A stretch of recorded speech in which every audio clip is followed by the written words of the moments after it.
반갑습니다. 이제 룻기 강의 마지막 강의가 되겠습니다. 룻기 4장 전체를 다루겠는데요. 먼저 4장 1절부터 15절을 읽도록 하겠습니다. 보아스가 성문으로 올라가서 거기 앉아있더니 마침 보아스가 말하던 기업 물을 자가 지나가는지라. 보아스가 그에게 이르되 아무개여 이리로 와서 앉으라 하니 그가 와서 앉으매 보아스가 그 성읍 장로 10명을 청하여 이르되 당신들은 여기 앉으라 하니 그들이 앉으매 보아스가 그 기업 물을 자에게 이르되 모압 지방에서 돌아온 나오미가 우리 형제 엘리멜렉의 소유지를 팔려 함으로 내가 여기 앉은 이들과 내 백성의 장로들 앞에서 그것을 사라고 내게 말하여 알게 하려 하였노라. 만일 내가 물으려면 물으려니와 만일 내가 물으지 아니하려거든 내게 구하여 알게 하라. 내 다음은 하여 나 외에는 물을 자가 없느니라 하니 그가 이르되 내가 물으리라 하느니라. 보아스가 이르되 내가 나오미의 손에서 그 밭을 사는 날에 곧 죽은 자의 아내 모압 여인 룻에게서 사서 그 죽은 자의 기업을 그의 이름으로 세워야 할지니라 하니 그 기업 물을 자가 이르되 나는 내 기업에 손해가 있을까 하여 나를 위하여 물으지 못하노니 내가 물을 것을 내가 물으라. 나는 물으지 못하겠노라 하느니라. 옛적 이스라엘 중에는 모든 것을 물으거나 교환하는 일을 확증하기 위하여 사람이 그의 신을 벗어 그의 이웃에게 주더니 이것이 이스라엘 중에 증명하는 전례가 된지라. 이에 그 기업 물을 자가 보아스에게 이르되 내가 너를 위하여 사라 하고 그의 신을 벗는지라. 보아스가 장로들과 모든 백성에게 이르되 내가 엘리멜렉과 기룡과 말론에게 있던 모든 것을 나오미의 손에서 산 일에 너희가 오늘 증인이 되었고 또 말론의 아내 모압 여인 룻을 사서 나의 아내로 맞이하고 그 죽은 자의 기업을 그의 이름으로 세워 그의 이름이 그의 형제 중과 그 곳 성문에서 끊어지지 아니하게 하며 너희가 오늘 증인이 되었느니라 하니 성문에 있는 모든 백성과 장로들이 이르되 우리가 증인이 되나니 여호와께서 내 집에 들어가는 여인으로 이스라엘의 집을 세운 라헬과 레아 두 사람과 같게 하시고 내가 에브라스에서 유력하고 베들레헴에서 유명하게 하시기를 원하며 여호와께서 이 젊은 여자로 말미암아 내게 상속자를 주사 내 집이 다말이 유다에게 낳아준 베레스의 집과 같게 하시기를 원하노라 하니라. 이에 보아스가 룻을 맞이하여 아내로 삼고 그에게 들어갔더니 여호와께서 그에게 임신하게 하심으로 그가 아들을 낳은지라.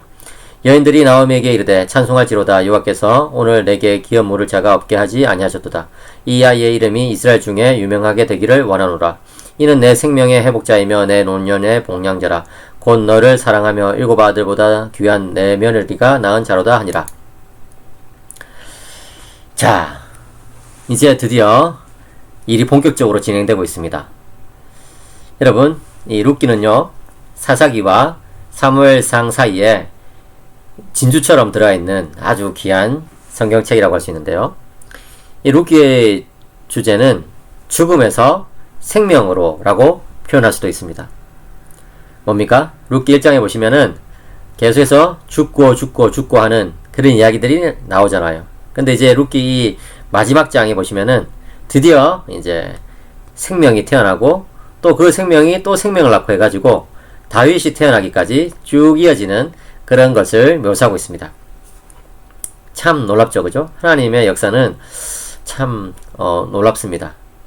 어떻게 보면 우리가 10년이라고 생각하는 저 깊은 그런 어떤 절망의 골짜기는요 사실은 뒤집어진 정점에 불과할지도 모릅니다. 무슨 말입니까?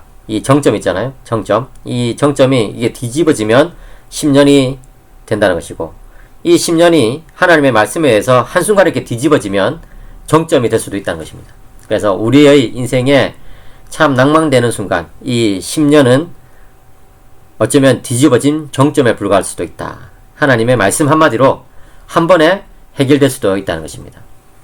그렇습니다, 여러분.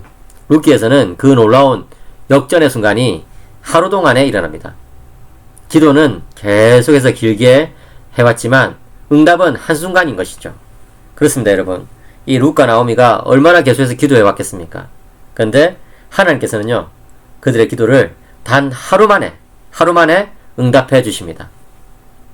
여러분, 디트리 보네퍼라는 이 독일의 유명한 신학자가 있었죠. 이 사람이 하나님은 태초에 하루를 창조하신다라는 그런 명언을 남겼습니다.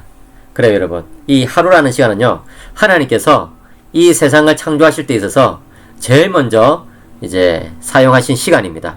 그리고 그 하루 동안에 하나님은 놀라운 일을 행하셨죠. 그렇습니다, 여러분. 창조의 6일을 한번 생각해 보십시오. 이 하루 동안에 엄청난 일이 일어나지 않습니까? 그와 마찬가지로 우리 인생에도 하나님께서 개입하시면 이 하루 만에 참으로 놀라운 일들이 일어날 수 있다는 것을 믿으시기 바랍니다. 하나님의 하루는 빛을 또 태양계를 동물과 식물을 창조할 수 있는 그런 충분한 시간이었어요. 하나님은 영원 가운데 계시기 때문에 시간에 구애받지 않으시죠. 우리는 뭐 하루 만에 무슨 일이 일어날까 이렇게 생각할지 모르겠지만 하나님은 하루만 해도 놀라운 일을 하실 수 있는 것이죠. 우리의 긴 기도를 한 번에 응답해 줄 수 있는 시간이 하루고 우리의 긴 기도를 응답하기에 충분한 시간이 하루라고 할 수 있습니다. 보아스는 하나님께서 기도 응답을 주시는 이 하루를 매우 일찍이 시작하고 있죠. 예, 참 이런 것도 이 보아스의 신앙을 보여주는 것을 우리는 알 수 있는데요. 이 아브라함이 여러분 그 아들 이삭을 바칠 때에 아침에 일찍 일어나서 출발했다 이런 기록이 있거든요. 그래요, 여러분. 이 믿음의 사람들은요 순종하는 데 있어서 미루지 않습니다. 계속해서 민기적 거리다가 기회를 놓쳐버리는 그런 일이 생기지 않는다는 것이죠. 오히려 일찍 일어나가지고 순종하는 것이죠. 1절에 보시면 보아스는 아침에 일찍 일어나가지고 지체하지 않고 곧장 성문으로 가서 거기에 앉아 있습니다. 집으로 들어가지도 않고요. 바로 성문으로 갔다는 의미입니다. 무슨 말입니까? 지금 이제 추수가 끝났잖아요. 추수가 끝났으면 좀 정리를 하고 그 다음에 그런 어떤 이제 곡식들을 또 집에 이제 가져가는 것을 또 보고 이렇게 할 수도 있는데 자기는 이 일을 처리해야 되겠다 이것입니다. 뭡니까? 하나님께서 자기에게 이제 시키신 일을 순종하면서 해야 되겠다 이거거든요. 네. 여기서 성문에 올라갔다는 것은 법정적인 용어입니다. 공적인 재판을 시작하기 위해서 재판석에 앉게 되었다 이런 것이죠. 여러분 이 고대 이스라엘에는요 이 성문에 사람들이 모여가지고 특별히 장로들이 모여가지고 재판을 진행했습니다. 그래서 그 마을에 여러가지 좀 해결되지 않는 그런 가족들끼리의 어떤 분쟁이라든지 또는 어떤 중요한 결정이라든지 서약이라든지 뭐 이런 것들이 있을 경우에는 성문에서 장로들 앞에서 그런 것들을 했던 것이죠. 구약의 장로들은요 이 지도와 재판의 역할을 감당했습니다. 언약 백성들을 지도하고 또 중요한 일들을 결정하는 그런 일들을 했던 것이죠. 네. 신약의 장로들은 이런 것들을 어떻게 행합니까? 당위에서 그런 것들을 행합니다. 그리고 또 여러가지 성도들을 돌보고 섬기고 신방하고 치리하는 가운데 그런 일들을 감당하는 것이죠. 예, 구약의 장로의 일과 신약의 장로의 일이 구분되고 다르긴 하지만 본질은 동일합니다. 뭡니까? 언약 백성들의 그 삶을 보호하고 지키는 것이죠. 예. 이제 보아스가 이른 아침에 가가지고 거기 딱 이제 앉아 있으니까 마침 보아스가 그 루스에게 말했던 기업 물을 자가 지나가고 있습니다. 여기 이 마침이라는 표현이 또 참 흥미롭죠, 그죠? 예, 우리에게는 우연처럼 보이는 그런 일들이 하나님 안에서는요 섭리 안에서 이루어진다는 것입니다. 그래 여러분 섭리가 무엇입니까? 섭리란 것은 하나님의 작정이 시간 속에서 실현되는 것을 섭리라고 합니다. 그럼 작정은 무엇입니까? 작정이란 것은 영원 속에 계신 하나님이 이 세상 만사에 대해서 결정해 놓으신 하나님의 뜻을 작정이라고 말합니다. 그 작정이 하나님의 그 섭리 속에서 시간 속에서 이렇게 실행되는 것이죠. 그죠? 그러면 섭리는 여러분 어떤 것일까요? 하나님 편에서는요. 섭리되는 일들이 다 정해져 있는 것이고 하나님 편에서는 이미 어떻게 일이 될지를 다 아십니다. 하나님은 모든 것을 다 아시는 분이시잖아요. 그죠? 그런데 그 일들이 구체적으로 이렇게 실행될 때 하나님은 인간의 순종과 인간의 기도를 사용하시면서 이제 이 섭리를 풀어나가시거든요. 참 놀라워요. 우리는요, 그게 참 이해하기가 쉽지 않아요. 어떻게 다 결정됐는데 그것에 인간의 어떤 순종이나 인간의 반응이나 인간의 기도를 쓰시는가? 우리는 잘 알 수 없죠. 그렇지만 영원하신 하나님은 그렇게 하실 수 있다는 것이죠. 하나님은 영혼 속에서 모든 것을 다 미리 예정해 놓으시고 작정해 놓으십니다. 그렇지만 그런 것 가운데 우리 신자들의 순종과 기도를 참 이렇게 사용하셔가지고 인간의 자유의지가 보장되면서도 하나님의 그 놀라우신 뜻이 주권이 실현되도록 하신다는 것이죠. 네. 2장에서 우리는 이미 이 룻의 우연히를 보았습니다. 우연히 갔는데 보아스에 바친 것이죠. 우연히 또 보아스가 그때 나타난 것이죠. 그죠? 예, 그래요. 우리의 역사적인 관점, 시간적인 관점에서 보자면, 인간적인 관점에서 보자면 우연히 이루어집니다. 그렇지만 하나님의 영혼의 관점에서 보면 이것은 정말 하나님의 섭리인 것이죠. 이 2장의 룻의 우연히와 이 4장의 보아스의 마침은 하나님의 일하심이라고 볼 수 있습니다.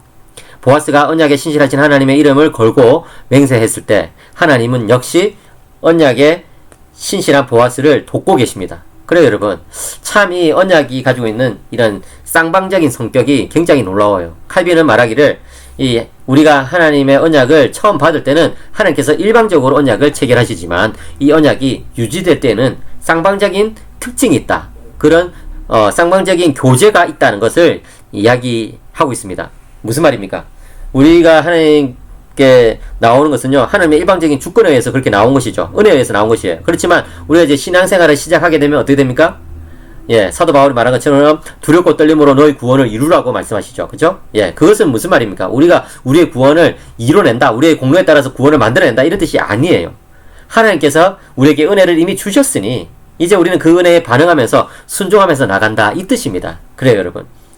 참으로 열심히 있는 신자들은 어떤 신자들입니까? 하나님께서 이미 모든 일들 가운데 역사하고 계시다는 것을 믿는 사람, 나의 등 뒤에서 하나님의 은혜가 늘 작용하고 있다는 것을 믿는 사람은 항상 하나님의 일에 최선을 다해서 살아가게 되는 것이죠. 바로 그것이 사도 바울의 모습이었습니다. 오늘 이 보아스도 그런 모습을 보여주고 있습니다. 보아스는 하나님께서 언약에 신실하다는 것을 알고 있습니다. 믿고 있습니다. 그 은혜를 이미 경험했습니다. 그렇기 때문에 이제 자신도 역시 그 신실하신 하나님 앞에서 반응하면서 살아가고 있는 것이죠. 그런 보아스를 이제 하나님께서 도와주십니다.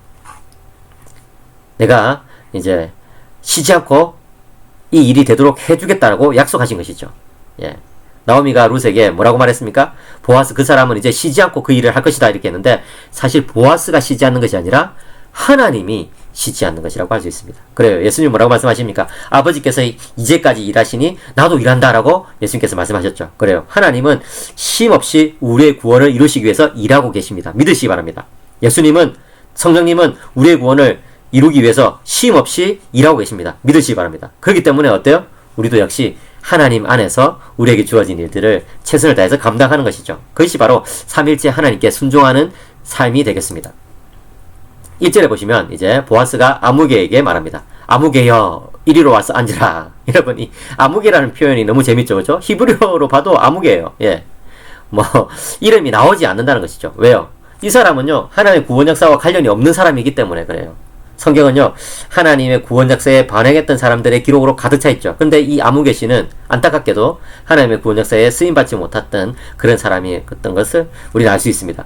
2절에 보시면 성읍 장로 10명을 청해서 공적인 재판을 이제 진행하고 있습니다. 이 보아스가요, 굉장히 치밀한 사람인 거예요. 예. 이 보아스는 이미 이제 넓은 밭을 가지고 있고, 이제 시종들도 이제 데리고 있고, 그러니까 우리로 치면 CEO쯤 되는 사람이에요. 어떤 이제 사장쯤 되는 사람인 것이죠. 그죠?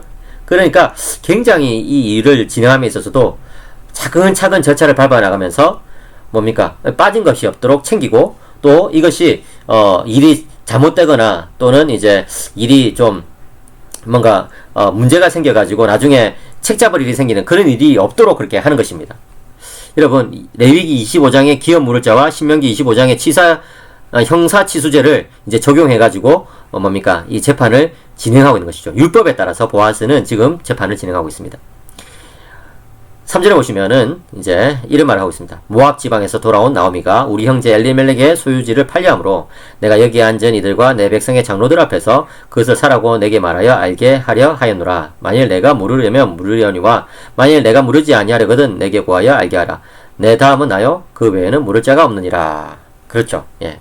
이 보아스는 지금 율법에 따라서 아주 일을 질서 있게 이제 처리하고 있습니다. 그래가지고 이 아무개 씨에게 이렇게 이제 말하자면은 이 율법의 절차대로 내가 지금 이 재판을 진행하고 있다, 이렇게 말해주고 있는 거예요. 이 절차를 처리하고 있다. 그죠? 예. 이 보아스의 이 말은 법정에서의 소장 진술처럼 이제 들릴 수 있습니다. 예. 이 공개적으로 이제 일을 처리하고 있는 것이죠. 예. 재판을 진행하고 있는 거예요. 세 가지 내용을 담고 있는데요. 첫째는 그 아무개는 보아스와 마찬가지로 엘리멜렉의 형제, 곧 아주 가까운 남자 친척이라는 사실을 밝히고 있습니다. 그러니까 너는 율법에 따라서 이 나오미의 그 며느리 룻을 취해가지고 이제 나오미의 대가 이어지도록 할 의미가 있다, 이것을 말해주는 것이죠. 네. 그리고 둘째로 나오미가 엘리멜렉의 소유지를 팔려고 한다, 이렇게 이야기를 하고 있습니다. 여기서 이 팔려고 한다는 이 히브리어 단어 마카르라는 단어는 이 판다는 의미보다는 이제 넘겨주다, 이런 의미입니다. 다시 말해서 이 나오미는 지금 남편 땅을 대신 넘겨받을 기업 물을 사람을 찾고 있다 이 말인 것이죠. 예, 나오미의 상황에 대해서 말해주고 있습니다. 셋째로 그 아무개가 거부하면 바로 다음 차례는 이제 나다, 예, 보아스다 이것을 이야기하고 있는 것이죠. 그러니까 이 전체적인 소장의 내용을 정리하자면 이제 당신은 누구이고 나는 누구이다, 예, 밝히고 그 다음에 이 나오미가 지금 어떻게 하고 있다, 예, 어떻게 하려고 하는데 우리가 거기에 대해서 개입해야 된다 이걸 이제 말해주고 있고 그 다음에 이제 절차적으로 네가 먼저 우선순위를 가지고 있으니 네가 결정하고 거기에 따라서 내가 또 행동하겠다 이렇게 말하는 것이죠. 예, 굉장히 이제 논리적으로 진행하고 있어요. 4절에 아무개가 보아스에게 뭐라고 말합니까? 아주 간단하게 내가 물으리라, 예, 내가 그 재산을 넘겨받겠다 이렇게 이야기하는 거예요. 만약에 여러분 정말 저는 진짜 상상을 해보는데 만약에 여기에 나오미와 룻이 있었다고 한다면 이 아무개의 결정을 딱 듣게 됐을 때 까무라치면서 놀라가지고 아마 이제 룻은 얼굴이 하얗게 질렸을 것이고 나오미는 아마 이 목을 뒤로 잡고 이제 막 쓰러지고 이렇게 했을 것입니다. 예, 기절했을 것입니다. 어떻게 하나, 그죠? 예. 왜냐면 이 아무개가 어떤 사람인지 알 수가 없거든요, 그죠? 예, 자기들은 이 보아스를 지금 딱 생각하고 있는데 아무개 씨가 이제 개입을 했잖아요. 예. 근데 보아스는 침착하게 이제 다음 단계로 좀 이제 일을 진행시켜 나가고 있습니다. 이런 거 보면 참 보아스가 대단해요. 이 일은 단지 엘리멜렉의 재산과 관련된 일만이 아니다 이렇게 이야기한 거예요. 예, 뭐냐? 예, 네가 나오미의 손에서 그 밭을 사는 날에는 그 죽은 자의 아내 모압 여인인 룻에게 사가지고 그 죽은 자의 이름으로 그 기업을 이어가야 된다 이렇게 이야기를 해준 것이죠. 그러니까 이게 단지 재산의 문제가 아니고 이런 뭡니까 룻을 이제 맞이하는 그런 것까지 다 얽혀 있고 그 다음에 뭡니까 이게 뭡니까 결혼해가지고 룻이 자녀를 낳게 되면은 너의 재산을 이제 그 자녀의 이름으로 그 아들의 이름으로 물려줘야 된다 이런 식으로 이야기한 거예요. 뭡니까 이 세 가지죠. 첫째로 엘리멜렉의 땅을 자기 소유로 삼아야 된다. 예, 돈이 들겠죠. 근데 그렇게 사가지고 자기 땅이 되느냐 하면은 꼭 그렇지 않을 수 있다는 거예요. 왜? 나오미를 일단 복양을 해야 되고 그 다음에 또 셋째로 룻과 결혼해가지고 자녀가 태어날 경우에는 그 자녀에게 엘리멜렉의 땅을 다 줘야 된다. 예, 이게 이제 기업 무르는 그 이제 뭡니까 절차거든요. 예, 그러니까 6절에 아무개 씨가 당장 대답하죠. 나는 내 기업에 손해가 있을까 하여 나를 위하여 물으지 못하노니 내가 물을 것을 네가 물으라. 나는 물으지 못하겠노라. 예. 그러니까 계산이 딱 나오는 거예요. 예. 이거 자칫 잘못하면은 이 내 재산까지도 손해를 보겠는데 뭐 이렇게 이제 딱 답이 나오는 거예요. 뭡니까? 첫째로 엘리멜렉의 밭을 회복시켜 준다 할 경우에 이까지는 좋아요. 근데 그 밭이 자기 소유가 못 된다는 거예요. 예. 왜 그러냐? 둘째, 일단 나오미와 룻을 보살펴줘야 되는데 셋째, 이것 때문이에요. 룻이 아들을 낳는다면 그 아들이 자기의 소유까지도 다 상속하게 된다는 것이죠. 심지어 자기가 가지고 있는 이 소유의 상당 부분까지도 오히려 이 룻의 자녀에게 아들에게 가버릴 수도 있다는 거예요. 예. 그러니까 이 아무개 씨는요 뭡니까 율법을 지키고 싶어 했긴 했는데 자기에게 손해가 오니까 나는 못 지키겠다 이렇게 해버린 거예요. 예. 그러니까 이게 이제 사사시대의 일반적인 그런 사람들의 태도인 것이죠. 예. 이 속에 따라서 자기의 그 유불리에 따라서 율법을 지키고 자기에게 불리하다고 싶으면은 율법을 거부해버리는 거예요. 이 사랑의 관점에서 율법을 지키려고 하지 않는다는 거죠. 예. 그렇게 하니까 알겠다 해가지고 이제 뭡니까 보아스에게 결정권이 넘어오게 된 거예요. 그래서 7절과 8절에 딱 보니까 맹세를 합니다.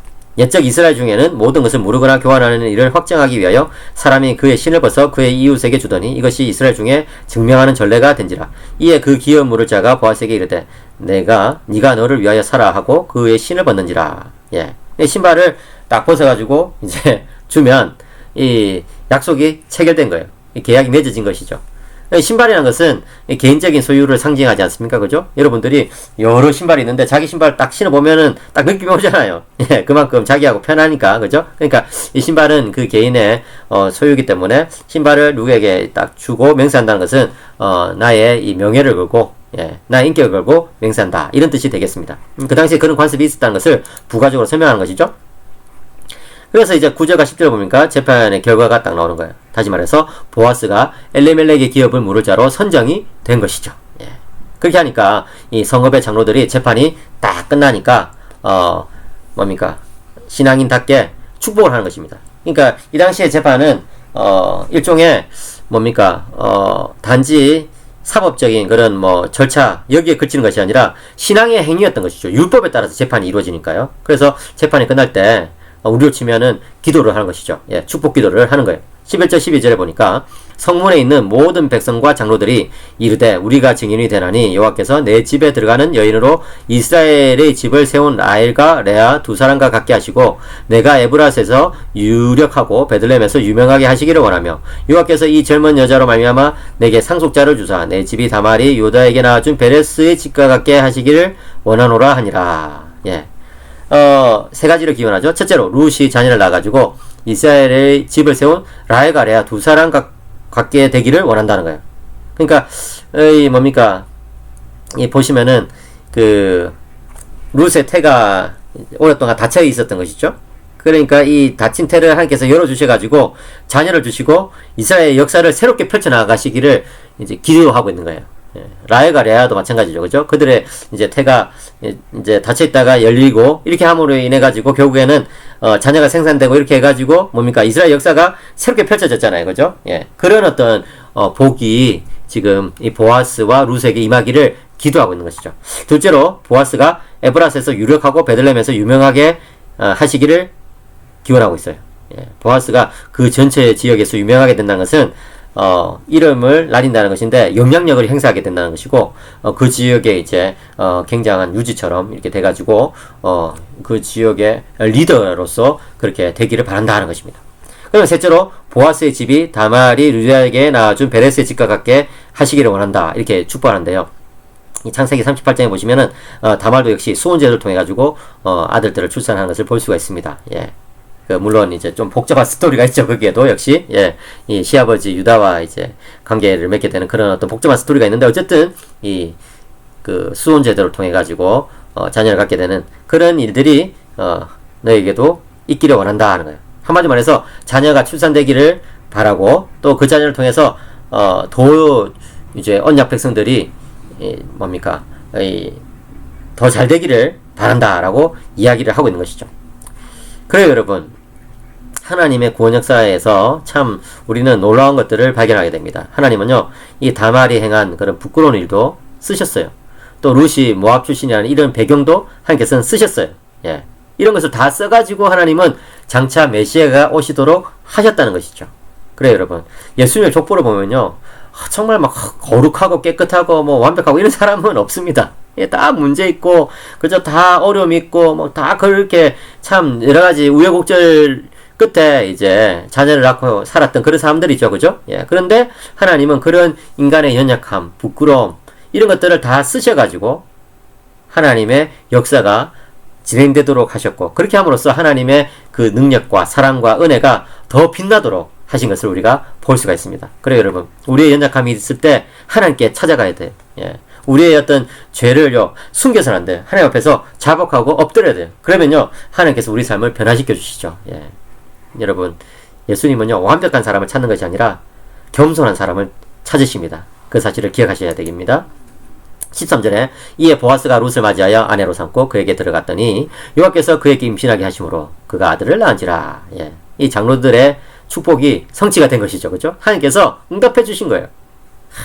참, 이 보아스와 룻이, 이렇게, 혼인의 결합으로, 하나가 되게 되었고, 하나님께서 그들에게 아들을 주셨다.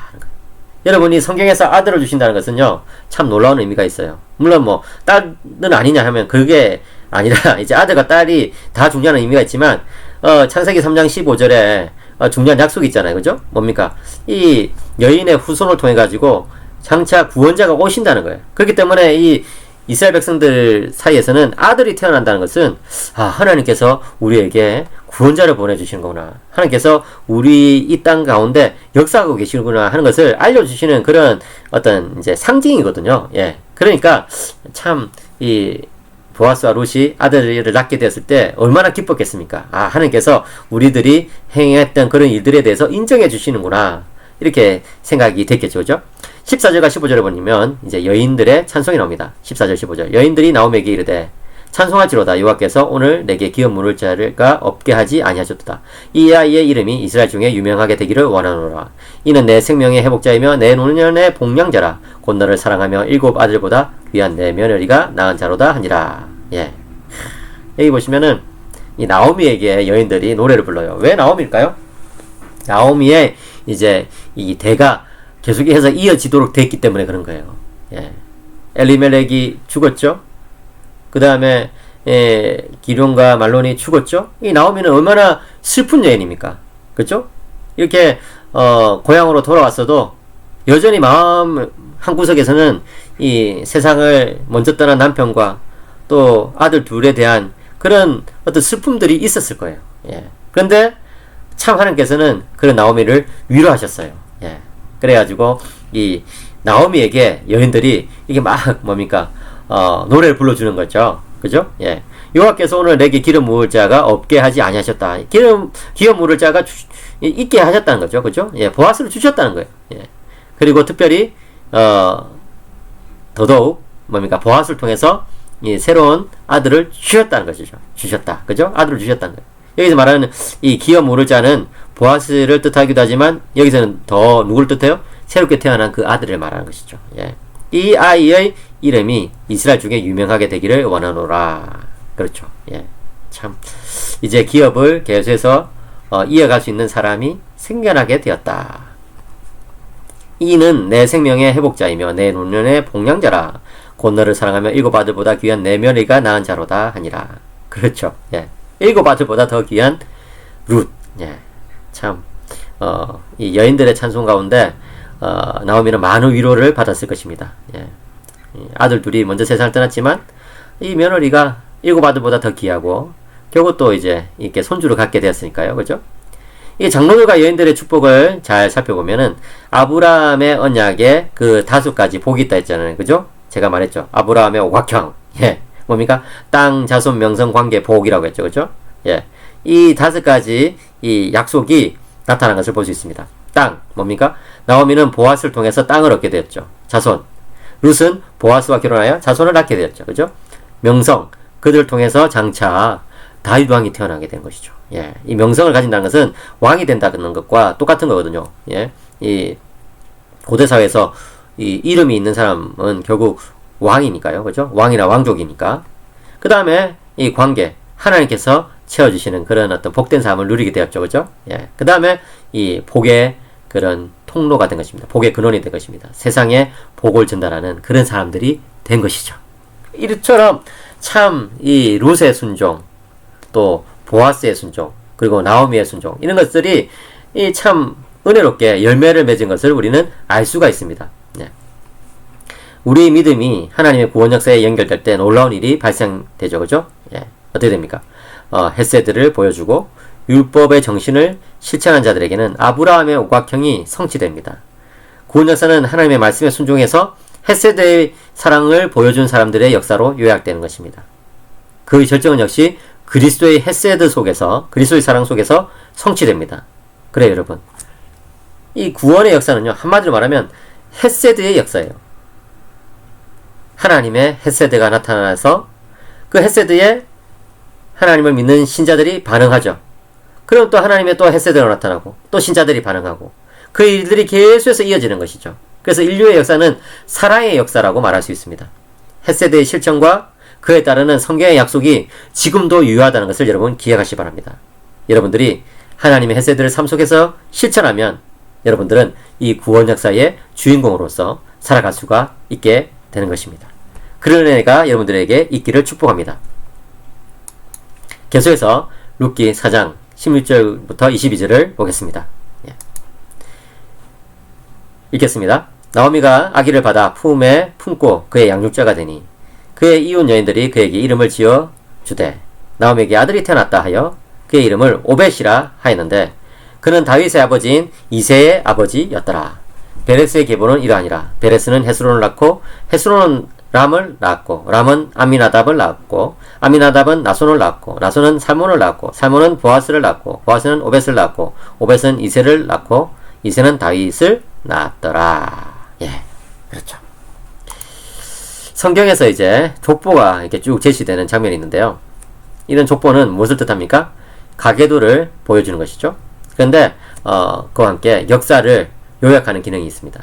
이 대표적으로 역대상에 보시면 아담, 셋, 에노스 하면서 이제 쭉 족보가 계속해서 나와요. 몇 장에 걸쳐서 계속해서 나오는데 그것은 이 태초부터 지금 이제 이 역대기 기자가 있는 그때까지의 역사를 일목요연하게 쭉 보여주는 거예요. 예, 쭉 보여줘가지고 하나님께서 이렇게 일하셨다는 것을 사람들 하여금 기억하도록 만든 것이죠.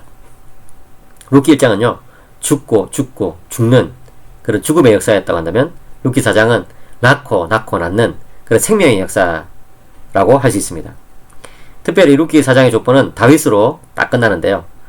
이 신약성경 마태복음 1장을 딱 보시면은 어떻게 나옵니까? 마태복음 1장 1절 아브라함과 다윗의 자손 예수 그리스도의 계보라 족보라 이렇게 나와있죠. 그죠? 예. 그러니까 이 룻기의 역사도 역시 예수님의 역사와 연결되는 역사였다는 것을 우리는 알 수가 있습니다. 아브라함의 믿음을 가졌던 룻은 아브라함 언약 속에 편입되어 가지고 다윗 왕가의 조상 중에 한 명이 되었습니다. 이 룻기를 기록한 기자는요 한 여인의 구원에서부터 이스라엘 백성의 구원으로 한껏 발돋움하면서 룻기를 지금 마무리 짓고 있는 것이죠. 예. 우리가 룻기를 처음 읽을 때는 하나님께서 이 룻이라는 한 여인을 구원해 주시는구나 이렇게 생각했는데 뭡니까?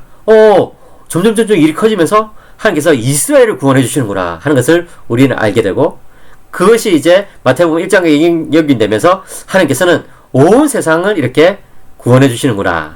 그죠? 온 세상 믿는 자들을 이런 식으로 구원해 나가시는구나 하는 것을 우리는 알게 된다는 것입니다.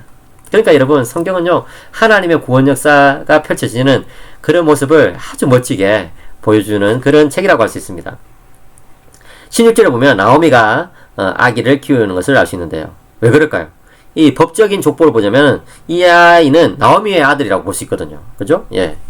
죽은 남편 엘리멜렉의 대를 이어가는 그런 나오미의 아들이라고 볼 수 있습니다. 예. 그 이름이 오벳인 것이죠. 오벳은 다윗의 아버지인 이새의 아버지라고 되어 있습니다. 예. 그러니까 나오미와 룻의 입장에서 보자면요. 이런 전체 이야기는 삶의 밑바닥으로 떨어진 그들을 하나님께서 건져 주셨다. 그죠? 상실에서 체험으로 이동시켜 주셨다. 이런 내용이지만 룻과 보아스의 이야기를 기록하고 있는 이 기록자의 관점에서 보자면은 그들이 다윗 왕의 조상이 됐다는 것이 어떻게 보면 더 중요한 거예요. 예, 더 중요한 거죠. 특별히 룻은 다윗의 증조 할머니가 된 것입니다. 예, 다윗의 증조 할머니는 모압 사람이었던 것이죠. 이방인이었던 것이죠. 놀랍지 않습니까? 그죠? 하나님께서는 이런 모압 여인 한 사람을 불러가지고 다윗의 조상이 되도록 하셨던 것이죠. 예수 그리스도의 조상이 되도록 하신 거예요. 예. 그래서 18절부터 22절에 보면 족보가 나오는데 베레스의 계보는 이러하니라. 베레스는 헤스론을 낳고 헤스론은 람을 낳았고 람은 아미나답을 낳고 아미나답은 나손을 낳았고 나손은 살몬을 낳았고 살몬은 보아스를 낳았고 보아스는 오벳을 낳았고 오벳은 이새를 낳고 이새는 다윗을 낳았더라. 그렇죠. 예. 다윗과 보아스가 이렇게 연결된 것이죠. 룻을 통해 가지고. 예. 참 놀랍죠. 그죠? 그렇습니다, 여러분. 사샤 시대와 같이 암울한 시대에도 하나님은 룻과 보아스 같은 믿음의 사람을 통해 가지고 일하셨습니다. 그리고 그들을 통해서 다윗 왕이 오시도록 역사하셨습니다. 이 신약의 우리의 관점에서 보자면은 이 더 중요한 사실은 뭡니까? 다윗의 가계에서 메시아가 나셨다는 거예요. 예수 그리스도께서 태어나셨다는 것이죠. 사사 시대와 같이 험악한 세상 속에서도 하나님은 여전히 일하고 계십니다. 예, 쉬지 않고 일하고 계세요. 오늘날도 마찬가지죠. 하나님은 동일하게 일하고 계십니다. 이 사실을 여러분 기억하셔야 돼요. 보아스가 룻을 아내로 삼고 나오미의 기업을 물려주기 위해서 쉬지 않고 일했던 것처럼 예, 하나님은요 지금도 쉬지 않고 일하십니다. 우리를 예수 그리스도의 아내로 그렇게 지어주셨죠. 그죠? 예수님 우리의 남편이시고 우리가 예수님의 신부가 되도록 그렇게 해 주셨습니다. 그렇게 해가지고 지금도 하나님은 우리를 통해서 역사하고 계신 것이죠. 예수님께서 우리의 기업 물을 자 고엘이 되어주셨다는 것을 기억하시기 바랍니다. 주님은 십자가 피값으로 우리를 사셨습니다. 예, 고엘이란 것은 산다는 거거든요. 기업을 물은다는 것은 산다는 거예요. 우리를 예수님께서 사셨어요. 무엇으로? 예수님의 피값으로, 생명으로. 그죠? 그렇기 때문에 우리는 정말 든든한 것이죠. 주님께서 우리를 포기하지 않으시니까. 우리 삶 가운데 주님께서는 늘 동행하시고 도와주십니다. 룻기는 흉년과 장례식으로 시작됐지만 풍성한 수확과 결혼식으로 끝이 나고 있습니다. 극심한 고통과 고난 가운데서 하나님의 날개 아래의 보호를 받기 원했던 룻, 자신의 고향인 모압 땅을 떠나서 낯선 땅 베들레헴으로 갔던 그 룻, 그녀를 하나님께서는 권념해 주셨습니다. 하나님께서 그녀에게 위로를 주시고 복을 주셨습니다. 하나님께서는 룻과 나오미의 텅 빈 인생을 가득 채워 주셨습니다. 사랑하는 성도 여러분, 우리가 어떤 위기에 있든지 간에 주님께서 우리의 기업 물을 자가 되셨다는 것을 기억하시기 바랍니다. 우리의 기업 물을 자가 되신 주님께서는요, 십자가의 그 피로 우리를 구속하셨기 때문에 절대로 우리를 포기하지 않으십니다. 그것이 로마서 8장의 주제잖아요. 그죠? 로마서 8장의 주제는 뭡니까? 정죄할 자가 없다로 시작해가지고 하나님의 사랑에서 끊을 자가 없다로 끝나고 있잖아요. 그죠? 그렇습니다, 여러분. 하나님께서 우리를 위하여 예수 그리스도를 보내주셨다는 것은 우리를 위해서 모든 것을 해주실 수 있다는 것을 증명하신 것이죠. 미리 보여주신 것이죠. 그렇기 때문에 우리 삶에 어려움이 있고 우리 삶에 낭망되는 일이 있더라도 우리 성도들은, 신자들은 낙심해서는 안 되는 것입니다. 오히려 하나님의 은혜를 붙잡고 나아가면 매일매일 놀라운 삶을 경험하게 됩니다. 그리고 그런 일을 경험한 사람은 어떻게 살아가야 될까요? 우리도 역시 이 땅에 한 사람의 고엘이 되어서, 기업 물을 사람이 되어서 이 땅에서 정말 모든 것을 다 잃어버린 것처럼 그렇게 힘들게 살고 있는 사람들에게 주님의 도움의 손길을 베풀어야 되겠죠. 이것이 바로 신자들의 의무이고 신자들이 받는 복이 되겠습니다. 그렇습니다, 여러분. 하나님의 복은요, 우리가 하나님 말씀에 순종할 때, 그리고 우리가 그 순종하는 말미암아서 이웃에게 우리의 것을 나눠줄 때 하나님의 복이 더 풍성하게 나타나는 것을 우리는 알 수 있습니다. 여러분, 너무 막 움켜쥐려고만 하지 마시고 우리의 주변의 이웃들을 한번 섬겨보시기 바랍니다. 그럴 때에 하나님께서는 우리를 통해서 역사하시게 될 것입니다. 이제 룻기 전체를 마무리하는 이 시점에서 어떤 것들을 생각할 수 있을까요? 여러분들은 어떤 주제들이, 어떤 교훈들이 떠오르십니까? 저는요, 야, 정말 하나님은 사랑이 많으시다, 이런 게 생각나고요. 정말 어려운 가운데서도 믿음을 지키는 것이 얼마나 소중한가, 이런 것이 생각나고요. 또 정말 이 룻이 이 시어머니를 대하는 태도, 또 룻이 삶을 대하는 그런 태도를 보면서 야, 정말 소망이 중요하다, 이런 걸 생각하고요. 그 다음에 보아스의 그런 모습을 보면서 율법을 그 정신에서부터 이루는 그런 태도는 얼마나 참 아름다운가, 멋진가, 정말 세상을 바꿔놓는구나 하는 것을 깨닫게 되고요. 마지막으로 예수님은 이런 사람들을 통해서 이 땅에 오셨구나. 그리고 이 땅에 오신 예수님은 지금도 이런 사람들을 찾으시는구나 하는 것을 저는 느끼게 됩니다. 사랑하는 성도 여러분, 이 룻기는 4장밖에 되지 않는 짧은 성경이지만 그 안에 엄청난 그런 복음의 비밀들이 담겨 있습니다.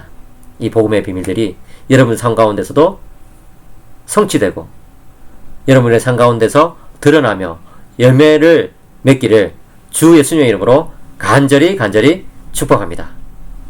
감사합니다.